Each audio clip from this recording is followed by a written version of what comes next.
मेरे बहन भाइयों, हम इस साल के चौथे त्रिमास में चल रहे हैं और हम जो है आज चौथे लेसन के ऊपर आ चुके हैं। और ये जो लेसन है, ये जो अध्ययन है, हमारे लिए बहुत ही ज्यादा महत्वपूर्ण है। हम देख रहे हैं इसका मुख्य शीर्षक है जो परमेश्वर की योजना, हमारी योजना। परमेश्वर योजना बनाता है हमें बचाने की, जिसमें हम सब शामिल हैं एक दूसरे को बचाने की लिए और परमेश्वर की उस योजना को और आगे बढ़ाने के लिए। आज हमारे साथ इसी विषय पर चर्चा करने के लिए हमारे बीच में है पास्टर फ्रैंकलिन फ्रांसिस जी, आपको मैं स्वागत करता हूं। और हमारे बीच में है मिसेस दीपिका जी, आपका भी स्वागत है। ये समय है कि जब हम आज अपने जो अध्ययन है इसकी शुरुआत करेंगे, क्योंकि ये बहुत जरूरी है। तो मैं रिक्वेस्ट करूंगा श्रीमती दीपिका जी से कि प्रार्थना में अगुवाई करें। आइए हम प्रार्थना करेंगे। हमारे महान जीवित परमेश्वर, हम आपका धन्यवाद करते हैं पिता, अपनी पवित्र योजना को अपने पवित्र शब्द अध्ययन के द्वारा हम पर प्रकट करने के लिए। पिता, हम धन्यवाद करते हैं जब हम प्रभु जी आपके वचनों में और बढ़ते हैं पिता, अपने और गहरे भेद तू प्रकट करना, ताकि जब हम सीखते हैं पिता, इन वचनों के द्वारा हम बदलते जाएं और आपके लिए तैयार होने पाए। यीशु मसीह के नाम से मांगते हैं, आमीन। आमीन। बहुत बहुत धन्यवाद दीपिका जी आपका इस प्रार्थना के लिए। यहाँ पर हम देखते हैं कि जो परमेश्वर के मिशन को बांटना, कि परमेश्वर का मिशन जो है ये हम आपस में बांटते हैं, और ये हमारे लिए कितना महत्वपूर्ण है। जी पास्टर जी, आपने बहुत अच्छा बात को रखा है कि परमेश्वर की योजना को बांटना। अगर हम देखें परमेश्वर की योजना को कैसे हम बांट सकते हैं, तो अभी हम देखें यहाँ पर याद वचन यूहन्ना 13 का 34 और 35। यहाँ पर परमेश्वर का वचन कहता है, मैं तुम्हें एक नई आज्ञा देता हूँ, एक दूसरे से प्रेम रखो। जैसा मैंने तुमसे प्रेम रखा है, वैसे ही तुम भी एक दूसरे से प्रेम रखो। यदि आपस में प्रेम रखोगे तो इसी से सब जानेंगे कि तुम मेरे चेले हो। यहाँ पर हम परमेश्वर का धन्यवाद करते हैं इस अद्भुत वचन के लिए कि हम कैसे परमेश्वर की उस योजना को बांट सकते हैं, उसके प्रेम के द्वारा। यदि हमारा अंदर परमेश्वर का प्रेम ही नहीं है तो हम उसकी योजना को कैसे आगे तक लेकर चल सकते हैं। यहाँ पर वचन साफ कहता है कि एक नई आज्ञा मैं तुम्हें देता हूँ कि एक दूसरे से आपस में प्रेम करो। और इसी बात को अगर हम देखें उत्पत्ति 18 में, कि वहां पर परमेश्वर का वचन क्या कहता है कि परमेश्वर के कार्य को अब्राहम जो करना चाहता था वह सच्चाई देखी जा सकती है उस अध्याय के अंदर। उदाहरण के लिए उत्पत्ति 18 में जब हम देखते हैं परमेश्वर की दृष्टि में जो वहां सदोम और अमोरा की जो चिल्लाहट थी वो इतनी अधिक बढ़ चुकी थी, और वहां पर जब परमेश्वर ने देखा कि लोगों के बीच में से क्या है, परमेश्वर का भय दूर होता जा रहा है, तब परमेश्वर ने अपने दूतों को वहां पर भेजा। और फिर वहां पर जब हम देखते हैं तो अब्राहम ने उस प्रेम को बताया जो परमेश्वर ने अब्राहम के जीवन में डाला, कि वहां पर अब्राहम ने वहां परमेश्वर से प्रार्थना की, यदि आप वहां पर 50 धर्मी देखेंगे तो क्या आप उस जगह को छोड़ देंगे? फिर परमेश्वर ने कहा यदि वहां 50 होंगे तो मैं उस जगह को छोड़ दूंगा। फिर परमेश्वर ने कहा, फिर अब्राहम ने कहा कि आप वहां पर 45 होंगे तो क्या आप छोड़ देंगे? तो इसी प्रकार अब्राहम परमेश्वर से बात करता रहा कि यदि वहां 45 हो, 40 हो, 30 हो। फिर आखिर में वो कहता है कि परमेश्वर अगर वहां 10 भी धर्मी ठहरे तो क्या आप उस जगह को छोड़ देंगे? परमेश्वर ने उनसे कहा कि हाँ, मैं उस जगह को छोड़ दूंगा। और फिर अगर हम देखें जब परमेश्वर सदोम और अमोरा को खत्म करने का मन बना चुके थे, और फिर इसके विषय में हमें आमोस 3 और 7 भी इस बात को बताता है कि हम पाते हैं कि परमेश्वर बिना कुछ बताए कुछ भी नहीं करता। और इस बात को हम देखते हैं कि परमेश्वर ने जब उसकी दृष्टि में वहां की चिल्लाहट बढ़ चुकी तो वहां पर सूचित कर दिया जा चुका था कि अब मैं इस जगह को नाश कर दूंगा, और बिना कुछ बताए वह इस बात को उसने वहां पर नहीं किया। परमेश्वर ने इस बात की सूचना पहले ही कर दी। अब्राहम यह व्यक्तिगत रूप से इसमें शामिल होता है कि ये जो परमेश्वर का मिशन है, ये जो कार्य है, वो किस प्रकार से इस कार्य को करे। वह उनके लिए चिंता व्यक्त करता है, वहां के लोगों के लिए, क्योंकि परमेश्वर का प्रेम उसके अंदर पाया जाता है। यह उनको बचाने के लिए उन दूतों को आगे आग्रह करना, ये भी तो परमेश्वर का एक मिशन ही है कि अगर वो जानता परमेश्वर के प्रेम को तभी तो उसने ये आग्रह किया। हम 3 मुख्य बातें यहाँ देखते हैं कि जो एक मिशनरी होने के लिए बहुत जरूरी है, जो हम अब्राहम से सीखते हैं कि वहां पर उसने क्या किया, उन जो दूत थे उनका अतिथि सत्कार किया, और फिर उसने उस प्रेम को जो परमेश्वर ने उसमें डाला था उस प्रेम के द्वारा उनसे व्यवहार किया। और फिर उसके बाद हम देखते हैं आखिरी बात की प्रार्थना। उसने प्रार्थना निरंतर करता रहा कि परमेश्वर इतने लोगों की घटी अगर होती भी रही तो क्या आप उन पर दया करेंगे, तो परमेश्वर भी उसकी प्रार्थना का जवाब देते रहे कि हाँ मैं दया करूंगा। आमीन आमीन। Thank you so much. ये एक बहुत ही बढ़िया विचार है जी। कि किस तरीके से, अब यहाँ पर हम एक चीज देखें, जिस तरीके से सवाल पूछा गया मिशनरियों को इस मिशन के अंदर शामिल होना कितना जरूरी है, और एक गुण बताए गए हैं, 3 गुण बहुत जरूरी है, जिसके अंदर आता है अतिथि सत्कार। पास्टर जी आपसे ही सवाल है कि अतिथि सत्कार कैसे मदद करता है परमेश्वर की योजना को कार्य में? ये बहुत ही अच्छा सवाल है पादी साहब। हम यहाँ पर आध्यात्मिक रूप से जो है वो हम समझने की कोशिश कर रहे हैं कि परमेश्वर की योजना को जो है हम कैसे लोगों तक जो है वो पहुंचाएं। पर हम सब ने ये बड़ी ही आम कहावत सुनी है कि अतिथि देवो भव। और कोई भी अतिथि जब हमारे घर में आता है तो वो देव का रूप या वो ईश्वर का रूप जो है वो लेकर आता है। हम यहाँ पर देखते हैं कि आज के रविवार के पाठ में जो है मैं आपको उत्पत्ति उसके 18वें अध्याय में 1 आयत से लेकर 15वें आयत तक लेकर जाना चाहता हूँ। और यहाँ पर जो है एक ऐसा वाक्य है जहाँ पर कि अब्राहम जो है वो गर्मी का समय है, अब्राहम जो है वो अपने तंबू में जो है तंबू के द्वार पर बैठा हुआ है, बड़ी गर्मी है, बड़ी तपन है, और ऐसे समय में जो है परमेश्वर क्या करता है, उसको एक दर्शन देता है। और उस दर्शन में अब्राहम क्या देखता है कि 3 श्वेत वस्त्र धारण किए हुए लोग उसके घर के द्वार के सामने जो है वो खड़े हो जाते हैं। और वो समझ जाता है कि देखिए धूप का समय है और शायद वो दोपहर का समय था, भोजन का समय था। और जो है तुरंत अब्राहम उनसे कहता है कि आप जो है वो अंदर आ जाएं, गर्मी बहुत ज्यादा है, आप थोड़ा मेरे साथ बैठ जाएं, थोड़ा पानी का सेवन कर लें, थोड़ा भोजन का जो है वो भोजन ग्रहण कर ले। और हम देखते हैं कि तुरंत जो है वो तीनों के तीनों जो है वो अतिथि जो है वो अंदर घर में प्रवेश करते हैं। और फिर अब्राहम उनके लिए क्या करता है, पानी और भोजन का जो है वो इंतजाम जो है वो करता है, बड़े स्वादिष्ट भोजन का जो है वो इंतजाम करता है। और हम देखते हैं कि उसी दौरान जो है ये 3 जो अतिथि हैं वो जो है अब्राहम से पूछते हैं कि भाई तुम्हारी पत्नी जो है, जो सारा जो है वो कहाँ पर है? वो कहता है कि वो जो है तंबू में है। और हम देखते हैं कि ये सारी बातें जो है वो ये सारा भी अंदर खड़ी खड़ी जो है वो सुन रही थी। और ये तीनों जो अतिथि उनसे वो कहते हैं कि हाँ, अगले वसंत ऋतु में जो है हम फिर से वापस आएंगे, और तब तक जो है तुम्हारी जो पत्नी है वो क्या हो जाएगी, एक गर्भवती हो जाएगी, और वो जो है एक पुत्र को जो है वो जन्म देगी। और हम देखते हैं कि ये बात जो है वो सारा सुन लेती है, और सारा जो है वो अंदर से क्या करती है, वो हंसती है। और सचमुच में ये हंसने की बात है। और अब्राहम और सारा जो है वो एक ऐसे पड़ाव पर है, एक ऐसे उम्र में है जहां पर कि एक बच्चा उत्पन्न करना जो है बिल्कुल भी असंभव सी बात है। और हम यहाँ पर देखते हैं कि वो हंसती है, और जब उससे पूछा जाता है कि भाई तुम क्यों हंसी, तो वो कहती है, डर जाती, घबरा जाती, वो कहती है कि मैं नहीं हंसी। पर हम देखते हैं कि बाइबल साफ साफ बताती है कि वो क्या है, कि वो हंसती है। और यहाँ पर हम देखते हैं कि अगले वसंत ऋतु में जो है ये फिर से वापस वहां पर आते हैं, और तब तक जो है वो सारा गर्भवती हो गई होती है, और वो जो है वो पुत्र को जो है वो जन्म जो है वो देती है। हम यहाँ पर क्या समझने की कोशिश कर रहे हैं, क्या सीखने की कोशिश कर रहे हैं कि अब्राहम जो है वो अतिथि मेजबानी करते हुए है, लोगों का मान सम्मान करते हुए भी क्या कर रहा है, परमेश्वर की उस योजना को जो है वो लोगों तक जो है वो लेकर जाना मांग रहा है। और जैसे कि अभी दीपिका ने हमको ये बताया कि ये एक बहुत ही अहम हिस्सा है जहां पर कि हम क्या कर सकते हैं, अतिथि लोगों की मेहमान नवाजी के साथ साथ जो है प्रभु परमेश्वर का संदेश को जो है लोगों तक जो है वो पहुंचा सकते हैं। आमीन। थैंक यू सो मच, बहुत बहुत अच्छे विचार के लिए। प्रिय दर्शकों, आप कहीं मत जाइएगा, हमारा ये विचार, हमारी ये बातें यूं ही चलती रहेंगी। मिलते हैं आपसे एक छोटे से ब्रेक के बाद।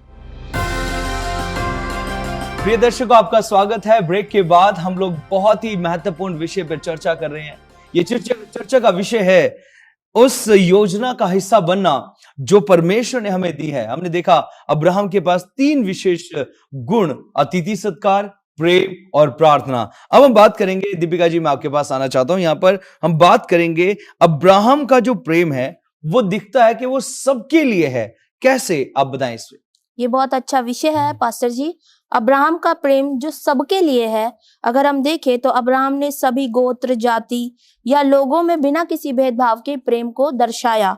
और हम देखें कि सदोम और अमोरा के प्रति जो उसका प्रेम दिखाई हमें देता है, उस चिंता को लेकर जो उसने वहां के लोगों के विषय में की। उत्पत्ति 18 का 16 से 33 अगर हम देखें तो वो उसकी इसी चिंता के विषय में बताता है। और चिंता तभी आती है जब हम किसी से प्रेम करते हैं।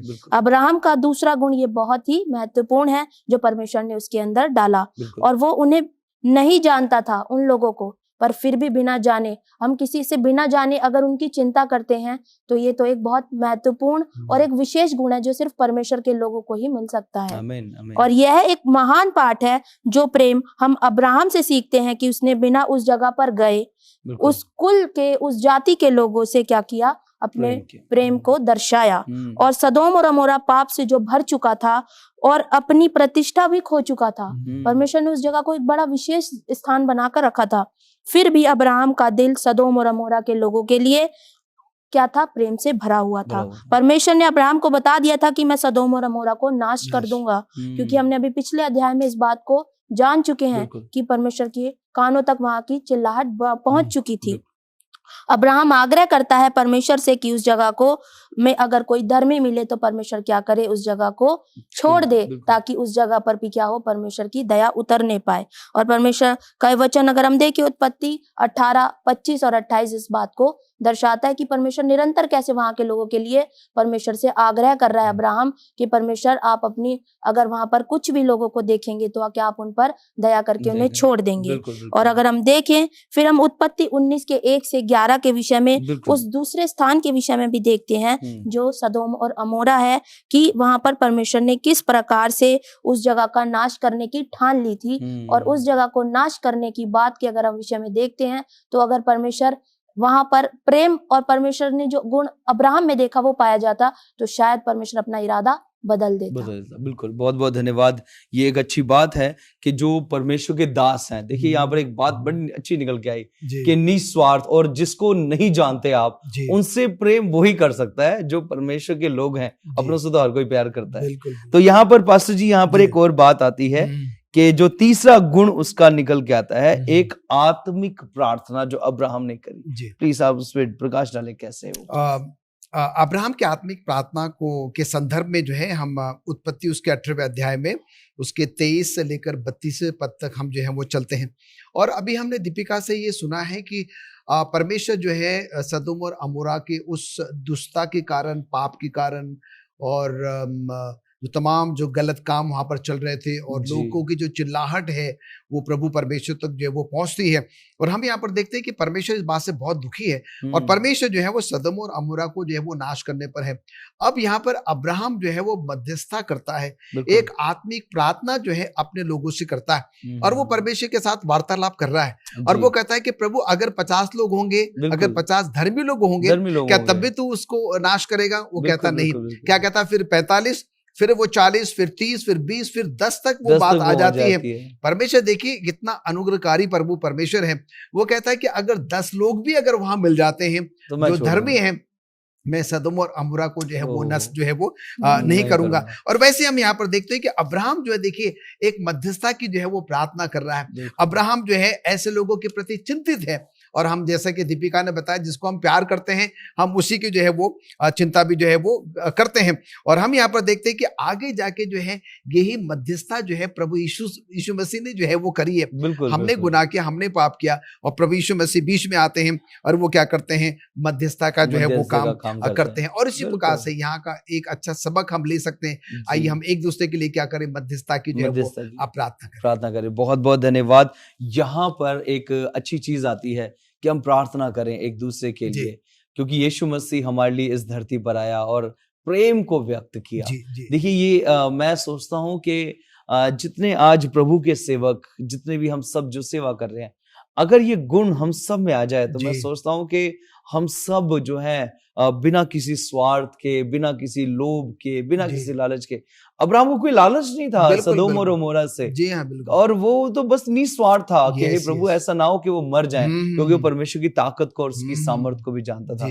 बहुत बहुत धन्यवाद इस सच्चे वार्तालाप के लिए, सच्चे अध्ययन के लिए। प्रिय दर्शकों, आप कहीं मत जाइएगा, हमारा ये विचार विमर्श और ये बातें यूं ही चलती रहेंगी। मिलते हैं आपसे एक छोटे से ब्रेक के बाद।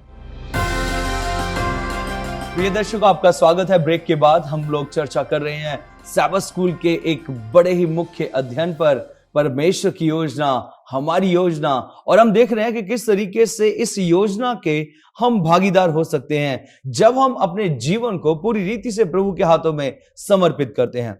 हमने अब्राहम के विषय में सीखा कि किस तरीके से उसने तीन गुणों से अपने सेवा के भाव को प्रस्तुत किया। आज हमारे पास स्टूडियो में फिर से मैं लेकर चलता हूं हमारी जो इस वार्तालाप को अपने अतिथि गणों के बीच में। दीपिका जी, आप बताएं कि जो अब्राहम की योजना थी, क्या थी अब्राहम की योजना, हमें बताएं इस विषय में। पास्टर जी, हम देखेंगे एक बार फिर से इस बात के विषय में कि अब्राहम की योजना, इसमें हम पाते हैं कि जो उत्पत्ति 19:1 में कि जो लूत था वो भी सदोम के गेट पर था जी। और इसमें हम पाते हैं कि यह एक महत्वपूर्ण पद पर था, क्योंकि अगर हम इसके विषय में पूरा अध्याय को अध्ययन करते हैं तो हमें पता चलता है। और दूसरा शमूएल 19:8 में हम पाते हैं, यहाँ लिखा है, जब राजा उठकर फाटक में जा बैठा, जब सब लोगों को यह बताया गया कि राजा फाटक में बैठा है, तब सब लोग राजा के सामने आए। तो यानी कि इस बात को यहाँ दर्शाया गया है कि जो फाटक पर होता है वो कोई अच्छे ही ओहदे पर होता है। वह फाटक पर था, यानी फाटक का पर बैठना किसी राजा या अधिकारी को दर्शाता है। अध्याय 19 और अध्याय 18 एक दूसरे के समान पाए जाते हैं। अगर हम देखें, दोनों में स्वर्गदूतों की बात की गई है। और फिर अगर हम देखें, अब्राहम भी गेट पर, जैसे कि अभी हमने बताया, वो भी गेट पर था, यानी कि उस फाटक पर था जहाँ पर अपने तंबू के, कि जब उसके पास स्वर्गदूत आए और फिर उसने उनसे बात की। और लूत भी जो था वो भी जब उसके पास दूत पहुंचे तो वो भी क्या था, फाटक पर मौजूद था।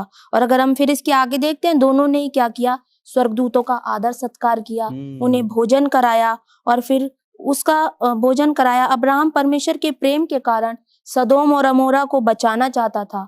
और अगर हम देखें, लेकिन वहां पाप बहुत अधिक था, जिसके विषय में परमेश्वर बहुत ज्यादा क्रोधित भी था और दुखी भी था कि मेरी रचना कैसे नाश की ओर बढ़ रही है।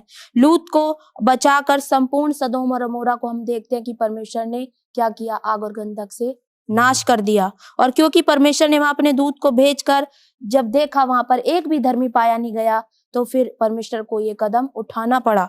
परमेश्वर अपने धर्मी जन को हमेशा बचाता है और अपने धर्मी जन की प्रार्थनाओं से दूसरों को भी बचाता है। हम अब्राहम से सीखते हैं, पर वहां के लोगों में ही कमी के कारण परमेश्वर ने क्या किया, अपने इस वादे को जो उसने अब्राहम से किया था कि वहां एक भी धर्मी मिले तो मैं उस जगह को क्या है, छोड़ दूंगा, पर वहां पर लूत के परिवार को छोड़कर कोई भी धर्मी ना पाया गया। तो इस बात का हम देखते हैं कि वहां पर ये उदाहरण जो हमने देखा कि इसका ये हमें सामने आया कि वहां पर परमेश्वर ने उस जगह को नाश करना ही उचित समझा। यहाँ पर देखिए, हम जो बात कर रहे थे कि यहाँ पर अब्राहम की एक योजना भी सामने आती है। वो बचाना चाहता था, वो रिक्वेस्ट कर रहा था कि प्रभु कहीं हो सके तो इसको छोड़ दे, कहीं से बच जाए। लेकिन उन्होंने क्या किया, उन्होंने अपने पाप को जो है आगे रखा, उन्होंने परमेश्वर को महत्वता नहीं दी।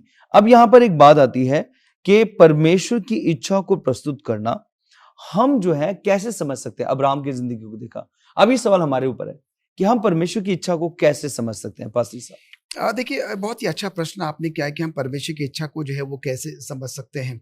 हम बार बार जो है वो अब्राहम के बारे में जो है वो बात कर रहे हैं, अभी हमने लूत के बारे में भी जो है बात किया, और अब वो समय आ गया कि परमेश्वर के कहे अनुसार जो है अब्राहम जो है अपने भतीजे लूत के साथ, अपनी पत्नी सारा के साथ, अपने नौकर चाकर के साथ, अपने धन संपत्ति जो भी उसके जानवर है, जो कुछ भी उसके पास है, वो लेकर जो है वो क्या करता है, मिस्र देश की ओर जो है वो चला जाता है। और यहाँ पर हम देखते हैं कि ये जो कार्य है, ये जो क्रिया है, ये अब्राहम के उस समर्पण को जो है अब वो दर्शाता है कि वो परमेश्वर का कितना आज्ञाकारी है, और जैसे परमेश्वर ने उसे कहा है और वो क्या कर रहा है, उसके अनुसार जो है वो काम जो है वो कर रहा है। और अब हम यहाँ पर देखते हैं कि ये वहां पर पहुंच जाते हैं और अब्राहम और लूत जो है वो एक साथ रहना जो है वो शुरू कर देते हैं। समय बीतता जाता है, हम देखते हैं कि अब्राहम के नौकर चाकरों में और लूत के नौकर चाकरों में जो है वो किसी न किसी बात को लेकर जो है वो झगड़ा उत्पन्न जो है वो हो जाता है। हम यहाँ पर देखते हैं कि अब्राहम जो है वो झगड़ालू नहीं है। अब्राहम बिल्कुल नहीं चाहता कि लूत के नौकर चाकरों में, उसके नौकर चाकरों में जो है किसी भी प्रकार का कोई विवाद जो है वो हो। और इसलिए क्या है कि हम देखते हैं अब्राहम जो है लूत से पहले कहता है कि भाई तू ऐसा कर, तू चुन ले। और कहानी बताती है कि लूत ने जो है वो सब कुछ जो है जो उसको हरा भरा दिखाई दिया और उसने वो चुन लिया, और वो सदोम और अमोरा का जो है वो हिस्सा था। और अब परमेश्वर सब कुछ देख रहा था, और अब परमेश्वर अब्राहम से कहता है कि अब तू क्या कर, अपनी आग उठा, उत्तर है, दक्षिण है, पूर्व है, पश्चिम है, चारों तरफ तू क्या कर दृष्टि लगा, और वो मैं तुझे क्या करूंगा, वो जमीन तुझे दूंगा, ना सिर्फ तुझे पर तेरे वंशज को जो है, तेरी जातियों को जो है मैं दूंगा, और तू वहां पर क्या करेगा, वहां पर जाके तू जो है वो वास करेगा। और तब बिल्कुल। अब्राहम जो है वहां पर अपना टेंट उठाकर क्या करता है, उस जगह पर जाता है जो कि जी। मेम्बरे के बांज वृक्षों के बीच की जो जगह है जो कि हेब्रोन कहलाती है, और वहां पर वो क्या करता है, वो रहना शुरू कर देता है। और हम वहां पर देखते हैं कि और वो परमेश्वर के लिए क्या करता है, वो एक वेदी भी जो है वो बिल्कुल। बनाता है। कहने का तात्पर्य यहाँ पर ये, अब्राहम जो है परमेश्वर के लिए पूर्ण तरीके से वो समर्पित है, जी, परमेश्वर की वो आज्ञा का पालन करता है। बिल्कुल। जैसे परमेश्वर ने कहा है वैसा किया है, और परमेश्वर ने उसको जो आशीष दी है वो सब कुछ हमारे जो है वो सामने है। बिल्कुल, बिल्कुल। बहुत बहुत धन्यवाद। ये एक अच्छी बातें हैं यहाँ पर जो हम देख रहे हैं, सीख रहे हैं कि हमारे जीवन के अंदर ये सारी चीजें होनी बहुत आवश्यक ज़रूरत है। जी, आपने जी, एक और स्वभाव को यहाँ पर लेकर आए, अब्राहम का जी, शांत स्वभाव का इंसान जी, था जी, वो। जी, वो जी, लड़ाई और झगड़ों में नहीं था। बिल्कुल, बिल्कुल। और उसने उन नौकरों की लड़ाई झगड़े के लिए अपने भतीजे लूत को बुलाया, कहा कि जी, देख ले जी, जी। जो तुझे पसंद है। हम्म, तो यहाँ पर एक और स्वभाव हमें प्रभु के दासों का समझ में आता है जी, कि जी, आज के समय में, क्योंकि ये आज का समय बड़ा ही जो है एक तरीके से देखा जाए अंत के समय है, जी, और इन समयों में आज के लिए, क्योंकि हमारा जो मुख्य शीर्षक है वो यही है कि परमेश्वर की योजनाओं को हम समझे। जी, क्योंकि प्रभु चाहता है कि आपने एक बड़ी अच्छी बात बोली कि हम जो है मेंबरों की तरफ ना जाएं जी। कि मेंबर बढ़ाने, लेकिन हम जाएं चेले बढ़ाएं, कि चेले बनाने शिष्य हमने। बनाने, yes। क्योंकि यीशु आ रहा है और उनको साथ लेके जाएगा। तो जी। हमारा ये काम है कि हम अब्राहम के जीवन से सीखें जी, शांत रहना, जी, अब्राहम के जीवन से सीखें प्रार्थना करना, प्रार्थना करना, अतिथि सत्कार अतिथि सीखें, सत्कार और करना। अब्राहम के जीवन से सीखें कि किस तरीके से प्रेम व्यक्त करना है जी, जी, जिनको आप नहीं जानते। जी, जब हम अपने जीवन को इस तरीके से जीते हैं तो भाई साहब, मैं सोचता हूं हम लोग एक अच्छे सेवक प्रभु के गिने बिल्कुल, जा सकते हैं। बिल्कुल, जी एक हाँ, आत्मिक सेवक जिनको प्रभु पसंद करता है, उस सेवकाइयों को भी आशीष देता है। बिल्कुल। मैं धन्यवादित हूं पास्टर जी आपका हमारे साथ स्टूडियो बहुत में बहुत जुड़ने के धन्यवाद। लिए, Thank you so और much। धन्यवादित हूं दीपिका जी आपका भी हमारे साथ स्टूडियो में जुड़ने के लिए। प्रिय दर्शकों, मुझे पूरी आशा है कि आपने इस अध्ययन का आनंद लिया है। मैं चाहता हूं कि आप इस अध्ययन को अपने तक ना रखें, लेकिन अपने भाई बहनों के साथ, परिवार के सदस्यों के साथ जरूर बांटें, ताकि वो भी आशीष पाएं और हम परमेश्वर की योजना में आगे बढ़ते जाएं। आप सबको जय मसीह की। मिलते हैं आपसे अगले अध्याय में।